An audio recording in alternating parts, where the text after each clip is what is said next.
ဒီနေ့ကမ္ဘာဖလားချန်ပီယံဘယ်သူဖြစ်မလဲမက်ဆီဦးဆောင်တဲ့အာဂျင်တီးနားအသင်းလားရိုနယ်ဒိုဦးဆောင်တဲ့ပေါ်တူဂီလားဒုံမဟုတ်ဘာပေဦးဆောင်တဲ့ပြင်သစ်အသင်းလား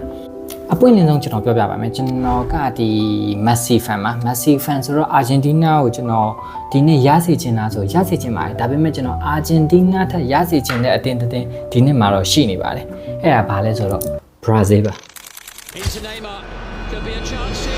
goes for the return, it's Messi!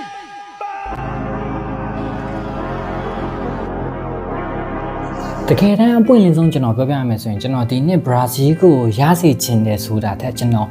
နေမာကို World Cup ရစေချင်တာပါဟုတ်ပါတယ်ဒီကမ္ဘာဖလားသမိုင်းမှာအောင်မြင်မှုအများဆုံးရထားတဲ့အသင်း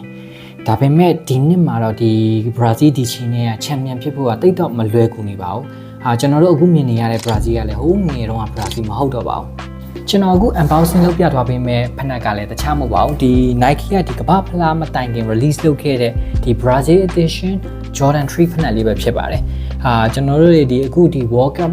jersey တွေထဲမှာဒီ Brazil ရဲ့အဝေးကွင်း Jordan jersey က popular အဖြစ်ဆုံးထဲမှာပါနေပါတယ်နက်ပြရောင်လေးပေါ့နော်ဒီဖနက်ဘူးလေးရဲ့ color ဝေးအယောင်လေးကလည်းနက်ပြရောင်လေးပါနက်ပြရောင်လေးကိုကျွန်တော်တို့ဒီအယောင်ပြောင်ပြောင်လက်လက်လေးနဲ့လှုပ်ထားတာပေါ့နော်ဒါလေးကတော့ဘူးရဲ့ color ဝေးလေးပါဖနက်ကတော့ဒီလိုပုံစံလေးပါဟုတ်ပါတယ် color ဝေးလေးကတော့ဘရာဇီးကိုကိုစားပြုတဲ့ color ဝေးလေးပေါ့နော်ဖနက်ကြိုးပုံနေနဲ့ကျွန်တော်တို့ဒီပန်းရောင်ပါမယ်အဖြူရောင်ပါမယ်အစိမ်းရောင်ပါမယ်ဖနက်မှာ originally တက်ထားတာကတော့အပြာရောင်ပေါ့နော်ဖနက်အရောင်ကိုကျွန်တော်တို့တွေကြိုးရောင်ကိုစုစုပေါင်း၄ရောင်တော့ပြောင်းပြီးဝတ်လို့ရတာပါဖနက်ဘူးရဲ့အပေါ်အတွင်းထဲမှာဆိုတော့ကျယ်9ပွင့်ဘရာဇီး9ချိန်နိုင် World Cup Champion ဖြစ်ထားတာကိုထည့်သွင်းထားတာကိုတွေ့ရပါတယ်ဖနက်လေးမှာအဓိကအဖြစ်ဒီတစ်ခေါက်အပြာရောင်လေးကိုပို့အသုံးပြုထားတယ်အပြာရောင်နဲ့ပန်းရောင်လေးကိုထင်တာမြင်တာပိုမြင်ရတယ်အောက်ဆိုးကလည်းအပွားရောင်လေးဆိုတော့ထင်းလင်းနေတာပေါ့နော်ကျွန်တော်တို့ဒီမှာ Nike Air Tag လေးပါမယ်ပြီးရင်ဒီဖနက်လေးမှာ hidden details လေးတွေလည်းပါပါတယ်အနောက်ဘက်မှာကျတော့ဒီ Brazil နိုင်ငံအယောင်ဒီအစိမ်းရဲ့အဝါရယ်ကိုလည်းကျွန်တော်တို့ဒီမှာမြင်ရပါတယ်ဒီဘက်မှာကျွန်တော်တို့ဒီ Brazil လို့ရေးထားတယ်ဒီဘက်မှာတော့ Brazil ကမ္ဘာဖလားချန်ပီယံဖြစ်ခဲ့တဲ့အချိန်ကြီးအတွက်9ချိန်ကိုကျင်း9လုံးဒီမှာထည့်ထားပါတယ်ဒါ hidden details လားဆိုတကယ်တမ်းမဟုတ်ပါဘူးတကယ် hidden details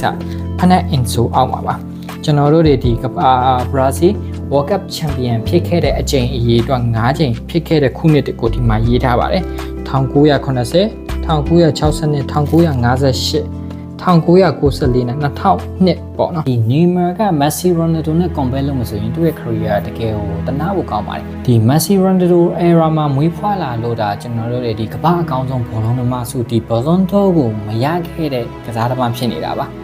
ရှင်းပြောမယ်ဆိုရင်နေမာလိုကစားသမားကဘာလုံးတော့တစ်ခုမှမရခဲ့ဘူးဆိုတာတကယ်တွေ့ကြည့်မယ်ဆိုရင်ရင်နာဖို့ကောင်းပါတယ်။ဘာကြောင့်လဲဆိုတော့နောက်ပိုင်းဒီ Rodri တို့ဒီ Dembele တို့လိုကစားသမားတွေတောင်ဘာလုံးတော့ရခဲ့တာနေမာလိုကစားသမားမရခဲ့ဘူးဆိုတာတော့ရင်နာစရာပေါ့နော်။ဒီ Messi, Ronaldo, Neymar 3ယောက် compare လုပ်တဲ့အချိန်မှာဒီ Messi ရဲ့ career ending က happy ending လို့ဖြစ်နေပေမဲ့ဒီ Cristiano Ronaldo နဲ့ Neymar ရဲ့ career ending ကတော့ Messi လောက်တော့တိတ်တော့မလှနေဘူးပေါ့နော်။လူများစုက Cristiano ဒီ career ending မှာ World Cup လေးရပြီးဇက်သိန်းကျင်တာမှန်ပေမဲ့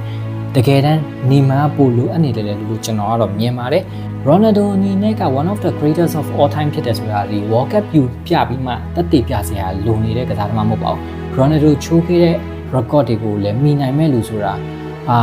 ပေါ်လာဖို့မလွယ်ကူတော့ပါဘူးနေမာကကြတော့ဘယ်လိုပြောမလဲဆိုရင်ကျွန်တော်မြင်မှာပေါ့ဒီနော်ဒီကစားသမားဘဝတောက်လျှောက်မှာဒဏ်ရာတွေရနေပြီးတော့ရောက်တဲ့တလောက် potential မရောက်ရတဲ့တလောက်အောင်မြင်မှုတွေမရခဲ့ဘူးလို့ခံစားနေရပါတယ်အဲ့တော့နေမာရဲ့ career ending ကိုတော့ကျွန်တော်တော့ဒီ World Cup လေးနဲ့အဆုံးသတ်စေချင်တာပေါ့နော်တကယ်တမ်းပြောရမယ်ဆိုရင်တော့မလွယ်ကူပါဘူးကျွန်တော်လည်းသိပါတယ်ဒါပေမဲ့အားပေးတာပေါ့နော်ကျွန်တော်တို့တွေဒီ Messi Ronaldo Neymar တို့ဘယ်သူပိုကောင်းတယ်ဘယ်သူပိုမိုက်တယ်ဘာညာပြိုင်ရင်းနေမဲ့စားတကယ်တမ်းအခုလိုချိန်နေမှာကျွန်တော်တို့ဒီကစားသမားတွေရဲ့နောက်ဆုံး career ending ချိန်နေမှာသူတို့ဒီကစားနေတွေက appreciate လုပ်ပြီးကြည့်နေဖို့ကပိုအရေးကြီးတယ်လို့ကျွန်တော်မြင်ပါတယ်။ဘာကြောင့်လဲဆိုတော့မကြခင်မှာဒီကစားသမားတွေကန်တာကိုကျွန်တော်တို့တွေမြင်ရတော့မှတော့မဟုတ်တော့ပါဘူး။ဒီကစားသမားတွေအနားယူသွားရင်လည်းဒီကစားသမားတွေကစားခဲ့တဲ့ပုံလေးတွေကကျွန်တော်တို့ရင်ထဲမှာထင်ကြံခဲ့မယ်ဆိုပေမဲ့ရဲ့လို့ဒီ1 年စရာနှုတ်ဆက်ရမယ့်အချိန်တကယ်ကိုတဖြည်းဖြည်းကိုနီးကပ်လို့လာပါ